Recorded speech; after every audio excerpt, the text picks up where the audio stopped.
Hello friends, ನಮಸ್ತೆ. ಇವತ್ತು ನಾವು ಮಾಡೋಕ್ಕೆ ಹೋಗ್ತಾ ಇರೋದು ರಾಗಿ ಮುದ್ದೆ ಮತ್ತು ಸಾರು. ಫಸ್ಟು ನೀರನ್ನು ಕಾಯಕ್ಕಿಟ್ಟು ಅದು ಕುದ್ದ ನಂತರ 1 ಕಪ್ ರವೆ ಹಾಕಿ ಕಲಸಿ, ನೆಕ್ಸ್ಟು ಅದಕ್ಕೆ ತಕ್ಕಷ್ಟು ಉಪ್ಪು, ರುಚಿಗೆ ತಕ್ಕಷ್ಟು ಉಪ್ಪನ್ನು ಹಾಕಿ, ನಂತರ ಅದೇ ಕಪ್ ಮೆಜರ್ಮೆಂಟಲ್ಲಿ 3 ಕಪ್ ಅಳತೆನ ನಾವು ಹಿಟ್ಟನ್ನು ಅಳತೆ ಮಾಡಿ ಇಟ್ಕೋಬೇಕು. ಅದು ಕುದ್ದ ನಂತರ ನೆಕ್ಸ್ಟ್ ರಾಗಿ ಹಿಟ್ಟನ್ನು ಹಾಕಿ ಏನೂ ಕಲಕಬಾರ್ದು, ಅದೇ ಥರ ಬಿಟ್ಬಿಡ್ಬೇಕು. ಹಂಗೆ ಏನೂ ಮುಟ್ಲಿಕ್ಕೆ ಹೋಗಬಾರ್ದು. ಅದನ್ನು ಅಷ್ಟೇ ಬಿಟ್ಟರೆ ಅದೆಲ್ಲ ಕುತ್ಕೊಳ್ಳುತ್ತೆ ತಾನೇ, ನೀರೆಲ್ಲ ಮೇಲೆ ಬಂದು ಕುತ್ಕೊಳ್ಳುತ್ತೆ. ಹಂಗೆ ಬಿಟ್ಬಿಡ್ಬೇಕು ನಾವು.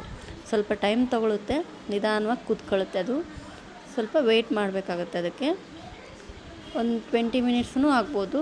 ಮತ್ತು ಯಾಕಾಗಿಲ್ಲ ಅಂತ ನಾವು ಅದನ್ನ ಏನಾದರೂ ಮಿಸ್ಟೇಕ್ ಮಾಡಿದ್ದೀವೇನೋ ಅಂತ ಅಂದ್ಕೊಳ್ಳೋ ಹಾಗಿಲ್ಲ. ಈ ಥರ ಬರುತ್ತೆ. ನೆಕ್ಸ್ಟು ಇದಾದ ನಂತರ ಹಿಂಗಾದ್ಮೇಲೆ ಆಫ್ ಮಾಡಿ, ನೆಕ್ಸ್ಟ್ ಮುದ್ದೆ ತಿರುವಂಥ ಒಂದು ಕಟ್ಟಿಗೆ ಸ್ಟಿಕ್ ತೊಗೊಂಡು ಅದನ್ನ ಕಲಿಸ್ಬೇಕು. ಚೆನ್ನಾಗಿ ಕಲಿಸಿದ ನಂತರ ಅದು ಅವಾಗ ನಮಗೆ ಬಾಲ್ಸ್ ಕಟ್ಟೋಕ್ಕೆ ಬರುತ್ತೆ. ಸ್ವಲ್ಪ ಆಯಿಲು ಅಥವಾ ನೀರು ಹಾಕ್ಕೊಂಡು ಬಾಲ್ಸ್ ಕಟ್ಕೋಬಹುದು ರಾಗಿ ಮುದ್ದೆ.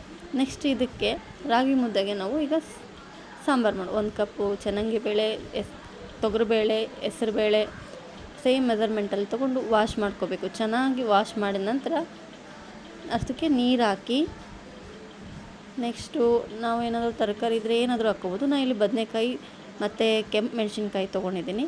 ಸ್ವಲ್ಪ ಅರಿಶಿನ ಪುಡಿ, ನೆಕ್ಸ್ಟ್ ಇದನ್ನು 4-5 ವಿಸಿಲ್ ಹಾಕ್ಸ್ಕೊಂಡು ಇಟ್ಕೊಂಡಿದ್ದೀನಿ. ಆಮೇಲೆ ಒಂದು ಕಡೆಗೆ ಆಯಿಲ್ 3 ಟೇಬಲ್ ಸ್ಪೂನ್ಸ್ ತೊಗೊಂಡಿದ್ದೀನಿ.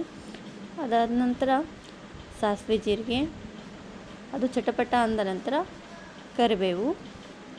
ನೆಕ್ಸ್ಟು ಅದಾದಮೇಲೆ ಸ್ವಲ್ಪ ನಾವು ಇದರಲ್ಲೇ ಫ್ಲೇವರ್ ಬರಲಿ ಅಂತ ಈಗಲೇ ಮಸಾಲೆ ಐಟಮ್ಸ್ ಹಾಕ್ಕೊಂಬಿಡೋಣ. ಸಾಂಬಾರು ಪೌಡ್ರು, ಅರಿಶಿನ ಪುಡಿ ಮತ್ತು ಧನಿಯಾ ಪೌಡ್ರು 3 ಇದರಲ್ಲೇ ಆಯಿಲಲ್ಲೇ ಹಾಕ್ಕೊಂಬಿಡ್ಬೇಕು.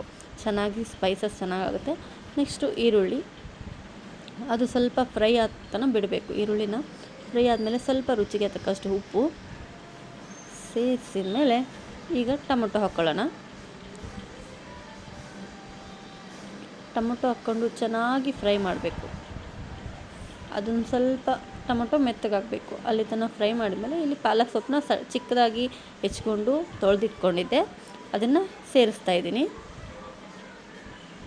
ಟೊಮೊಟೊ ಮತ್ತು ಪಾಲಕ್ ಸೊಪ್ಪು ಸ್ವಲ್ಪ ಬೇಯಲಿ. ಚೆನ್ನಾಗಿ ಬೇಯ್ದ ನಂತರ ಆಮೇಲೆ ನಾವು ತಯಾರು ಮಾಡಿ ಇಟ್ಕೊಂಡಂಥ ಬೇಳೆನ ನೋಡೋಣ. ಈಗ ಬೇಳೆ ಚೆನ್ನಾಗಿ ಮೆತ್ತಗಾಗಿದೆ, ಹಂಗಾಗಿ ನಾನೇನು ಮಸ್ಕೊಳ್ತಿಲ್ಲ. ಜಸ್ಟ್ ಸ್ಪೂನಿಂದ ಈ ಥರ ಕಲ್ತ್ಕೊಂಡ್ಬಿಟ್ಟು ಹಾಕ್ಕೋತಿದ್ದೀನಿ. ಹಾಕಿದ್ಮೇಲೆ ನೋಡಿ ಫ್ರೆಂಡ್ಸ್ ಯಾವ ಥರ ಆಗ್ತಾಯಿದೆ ಇದು. ನೆಕ್ಸ್ಟ್ ಇದಕ್ಕೆ ಸ್ವಲ್ಪ ನೀರು ಹಾಕ್ಕೊಳ್ಳೋಣ. ನೀರು ಹಾಕಿ ನಿಮಗೆ ಎಷ್ಟು ಬೇಕಾಗನ್ಸುತ್ತೋ ಮೆಜರ್ಮೆಂಟ್ ನೋಡಿ ನಿಮ್ಗೆ ಅಳತೆ ತಕ್ಕಷ್ಟು ಹಾಕ್ಕೊಂಡು ಸ್ವಲ್ಪ ಬೆಲ್ಲ ಸೇರಿಸ್ಕೊಳ್ಳಿ. ಅದು ಸ್ವಲ್ಪ ಕುದ್ದ ನಂತರ ಕಸೂರಿ ಮೇಥಿನ ಸೇರಿಸಿ ಇನ್ನೊಂದು ಸ್ವಲ್ಪ ಬಾಯ್ಲ್ ಥರ ಮಾಡಬೇಕು ನಾವು. ಇದು ಗಡಿಗೆ ಅಲ್ವಾ, ಸ್ವಲ್ಪ ಕುದಕ್ಕೆ ಸ್ಟಾರ್ಟ್ ಆದ ತಕ್ಷಣ ಆಫ್ ಮಾಡಿಬಿಟ್ರೆ ಅದು ಹಂಗೆ ಒಂದು 22 ಮಿನಿಟ್ಸ್ ಹಂಗೆ ಬಾಯ್ಲ್ ಆಗ್ತಾನೇ ಇರುತ್ತೆ. ಹಾಗಾಗಿ ನಾನು ಸ್ವಲ್ಪ ಕುದ್ದ ತಕ್ಷಣ ಆಫ್ ಮಾಡಿಬಿಡ್ತೀನಿ ಸ್ಟೀಮ್ನ. ಚೆನ್ನಾಗಿ ಕುದೀತಾ ಇದೆ ಅಲ್ವಾ, ಸ್ಮೆಲ್ ಕೂಡ ಸಖತ್ತಾಗೆ ಬರ್ತಾಯಿದೆ.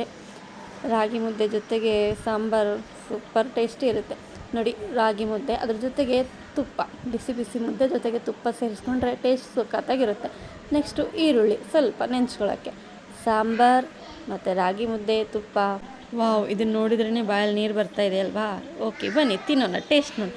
ವಾವ್, ಸೂಪರಾಗಿ